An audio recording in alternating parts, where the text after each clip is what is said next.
So if you have a Rodecaster Pro and an existing audio setup and you want to use a microphone like this and pump that audio into an application like Clubhouse, today I'm going to be walking you through just 2 ways that you can do it that makes it super easy. Let's get into it. So Clubhouse has become one of my favorite applications to use. I just think it is really opening up some doors when it comes to different connections, relationships, and just community building altogether. I'm also seeing a lot of cool ways that people are using this for podcasts, live events, integrating that with their live streams, all kinds of things. And I think it's super duper dope with what people are doing. One of the questions that I've been getting recently is, how do I get my audio to sound so good? One of those things is I'm using my existing audio setup, which is my new Shure SM7B and my Rodecaster Pro.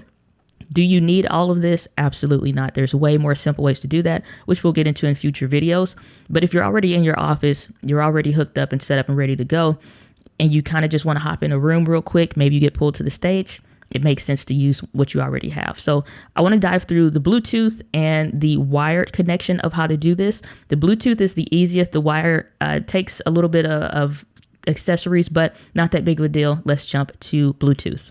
So with the Bluetooth connection, what you want to do is actually make sure you open up the setting in your phone to connect to Bluetooth. If you're not sure how to get to that, you can just pull down on your screen, press and hold the Bluetooth icon, and that'll pop up for your settings. You do want to make sure you have Bluetooth on. That way you can see the actual Bluetooth signal that the Rodecaster Pro will pump out for you. So you want to select the Bluetooth button on the Rodecaster Pro, and then that way you will see it pop up on your phone. Since both items are discoverable, you tap pair and they're literally connected. It doesn't take anything more than that. So before we get into the wired connection, a quick pro tip with the Bluetooth is that one of the things is the audio from the audience will sound distorted.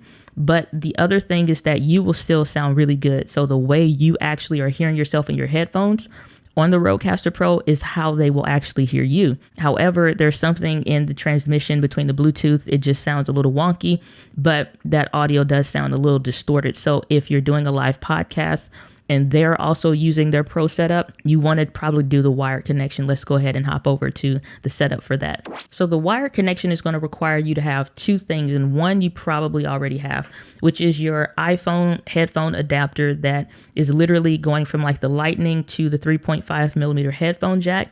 And this will transmit the audio and everything that you need. So one of these, you can pick these up on Amazon, links in the description.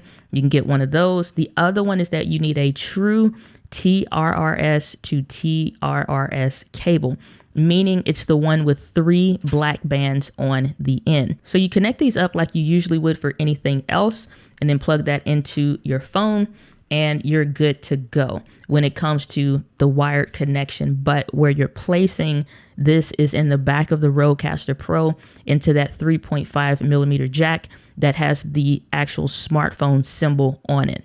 So when you open up the Clubhouse application, you'll see on the phone that as soon as you plug in, it'll ask you, do you want to go into a music mode or just a talking mode? For whatever reason, I'm not sure what the difference is within the app, and I'm sure if you guys know, you can let me know in the comments, but you need to select the music mode. And then as far as the audio volume, you want to be careful about this, because if you're going to get into peaking, which is being too loud where it sounds super distorted, is that you want to make sure that you're controlling the right slider.